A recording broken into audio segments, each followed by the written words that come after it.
தாய்மாமனில் ராசாத்தியோட பேச்சு கேட்டு மஞ்சமலையும் சொடலையும் போலீஸ் ஸ்டேஷனுக்கு போகிறாங்க. போலீஸ் ஸ்டேஷனுக்கு போன உடனே ராசாத்தி, ஐயோயோ எங்கள் வீட்டு பிள்ளையை இப்படி அடித்து கொடுமைப்படுத்துகிறாங்களே, இதை கேட்குறக்கு ஆள் இல்லையா அப்படின்றாங்க. சொடல உடனே, ஓ இப்படியா, இரு நானும் பண்ணுறேன் அப்படின்னு சொல்லிட்டு, ஐயோயோ இதை கேட்குறக்கு ஆளே இல்லையாத்தா, இங்கே இருக்கவங்கெல்லாம் யாருமே சப்போர்ட் பண்ண மாட்டிங்களாத்தா அப்படின்னு சொல்லி அழுகிறாரு சொடலை. அங்கே இருக்க போலீஸ்காரம்மா, ஏய் நின்னுங்க, எதுக்கு இப்படி கத்திட்டு வரீங்க, என்ன பிரச்சனை அப்படின்னு கேட்குறாங்க. ஏம்மா எங்கள் வீட்டு பிள்ளைய நாகலாபுரத்தில் ஒருத்தனுக்கு பார்த்து கல்யாணம் பண்ணி வச்சோம். கட்டுன நாளிலிருந்து அவன் நல்லபடியாகவே வச்சுக்கல. அந்த பிள்ளைய அடித்து துன்புறுத்தி கொடுமைப்படுத்துகிறாங்க ஐயா அப்படின்னு சொல்கிறாங்க. என்ன சொல்கிறீங்க, கொடுமைப்படுத்துகிறாங்களா? ஆமாம்மா, விசாரிக்காமல் கல்யாணம் பண்ணி கொடுத்துட்டோம் அப்படின்னு சொல்கிறாரு சொடலை. சரி, உள்ளே போய் ஒரு கம்ப்ளைண்ட் ஒன்று எழுதி கொடுங்க, அதுக்கப்புறம் இன்ஸ்பெக்டர் அம்மா வந்தோடனே நான் சொல்கிறேன் அப்படின்னு சொல்கிறாங்க. உடனே இந்தா கம்ப்ளைண்ட்டு தானே, நான் எழுதுறேன் அப்படின்னு சொல்லிட்டு சொடலை வேகமாக உள்ளே போகிறாரு. மஞ்சமலையை பார்த்து போலீஸ்காரம்மா, இது யார் அப்படின்னு கேட்குறாங்க. இது பிள்ளையோட அப்பா அம்மா அப்படின்னு சொல்கிறாங்க ராசாத்தி. இவர் பிள்ளையோட அப்பா அம்மா அப்படின்னு சொல்கிறாங்க ராசாத்தி. அப்பாவா? அவரே அழுகாமல் தான் இருக்காரு, நீங்கள் ரெண்டு பேரும் யார் அப்படின்னு கேட்குறாரு. சொடலை உடனே, நாங்கள் மாமாவோ அத்தையோ அப்படின்னு சொல்கிறாங்க. அப்பாவே அழுகாமல் தான் இருக்காரு, உங்கள் ரெண்டு பேர்த்துக்கு என்ன, கம்முன்னு உள்ளே போய் கம்ப்ளைண்ட் எழுதி கொடுங்க, இன்ஸ்பெக்டர் அம்மா வந்தோடனே நான் சொல்கிறேன் அப்படின்னு சொல்கிறாங்க போலீஸ்காரம்மா.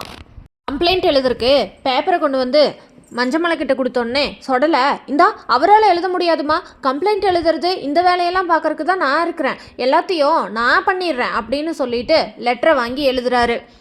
சொடலை கம்ப்ளைண்ட் எழுதும்போது, மாயாண்டி குடும்பத்தை இதுக்கு மேலே நீங்கள் இந்த மாதிரி ஒரு அசிங்கத்தை நீங்கள் பட்டிருக்கவே மாட்டீங்கடா அப்படின்னு சொல்லிட்டு கம்ப்ளைண்ட் எழுதுறாரு. கம்ப்ளைண்ட்டில் சொடலை, எங்கள் வீட்டு பொண்ணை அடித்து மண்டையை உடச்சிட்டாங்க, மாயாண்டி கையை பிடிச்சி இழுத்துறாரு, அதுக்கு எங்கள் புள்ள ஒத்து வராதனால இந்த மாதிரி மண்டையை உடச்சிட்டாங்க அப்படின்னு சொல்லி கம்ப்ளைண்ட் எழுதிடுறாரு சொடலை. இதை பார்த்த இன்ஸ்பெக்டர் அம்மா உடனடியாக கான்ஸ்டபிள் லேடியை மாயாண்டி வீட்டுக்கு அனுப்பி அங்கேருந்து மீனாட்சியும் அவங்க வீட்டுக்கார் மாயாண்டியும் கூட்டிகிட்டு வாமா அப்படின்னு சொல்லிடுறாரு. உடனே இங்கேருந்து கான்ஸ்டபிள் லேடியும் போய், உங்கள் வீட்டில் விசாரிக்கிறதுக்கு வந்திருக்கோம், உங்கள் வீட்டுக்கு கல்யாணம் பண்ணிட்டு வந்த பொண்ணை அடித்து கொடுமைப்படுத்தியிருக்கீங்களாமே, பிள்ளையோட அப்பா அம்மா கம்ப்ளைண்ட் பண்ணியிருக்காங்க, அதனால் உங்களை ஸ்டேஷனுக்கு கூட்டிகிட்டு வர சொல்லி இன்ஸ்பெக்டர் அம்மா உத்தரவு, வாங்க போகலாம் அப்படின்னு சொல்கிறாங்க. அதை கேட்ட மீனாட்சி பதட்டத்தில், ஐயோ நாங்கள் எதுவுமே பண்ணலையே அப்படின்னு பதட்டப்படுறாங்க. மாயாண்டி உடனே, அம்மா அப்படியெல்லாம் எதுவும் இல்லையே அப்படின்னு சொல்கிறாங்க. அப்படியெல்லாம் ஒன்றும் இல்லையா, அப்புறம் எதுக்கு அவங்க அப்பா அம்மா அங்கே போலீஸ் ஸ்டேஷனில் கம்ப்ளைண்ட் கொடுத்துருக்காங்க, எதா இருந்தாலும் ஸ்டேஷனுக்கு பேசிக்கோங்க அப்படின்னு சொல்லிட்டு மீனாட்சியை கூட்டிகிட்டு போகிறாங்க. பின்னாடியே மாயாண்டி, செம்புலி, பென்னி இவங்க எல்லாருமே அவசரமாக கிளம்பி போகிறாங்க. போலீஸ் ஸ்டேஷனுக்கு போனதும் இன்ஸ்பெக்டர் அம்மா மீனாட்சி கிட்ட, என்னம்மா என்ன பிரச்சனை, உங்கள் வீட்டுக்கு கல்யாணம் பண்ணி கூட்டிகிட்டு வந்த பொண்ணை ரொம்ப கொடுமைப்படுத்துறீங்களாமே அப்படின்னு கேட்குறாங்க. அதுக்கு மீனாட்சி எந்த பதிலுமே பேசாமல் அமைதியாக இருக்கிறாங்க. அங்கே வந்த மாயாண்டி இன்ஸ்பெக்டர் அம்மா கிட்ட, அம்மா ஒன்றும் இல்லைம்மா, சாதாரண குடும்ப பிரச்சனை தான் அப்படின்னு சொல்கிறாரு. சாதாரண குடும்ப பிரச்சனையா? சாதாரண குடும்ப பிரச்சனையே ஏங்க இங்கே ஸ்டேஷன் வரைக்கும் வருது அப்படின்னு கேட்குறாங்க.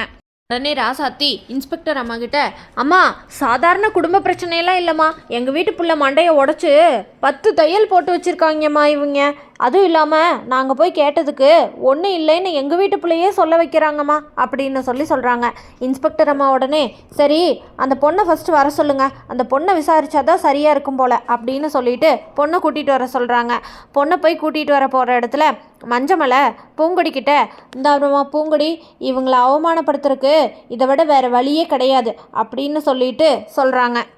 நீ போலீஸ் ஸ்டேஷனுக்கு அவங்க என்னை கொடுமைப்படுத்தினாங்க அப்படின்னு நீ சொல்கிறதுல தான் அவங்கள நம்மளால் பழி வாங்க முடியுமா, அதனால் நீ அவங்க உன்னை கொடுமைப்படுத்தினாங்கன்னே போலீஸ்காரம்மாட்ட சொல்லு, மித்ததெல்லாம் அப்பாவோ அத்தையும் பார்த்துக்குறோம் அப்படின்னு சொல்கிறாரு மஞ்சமலை.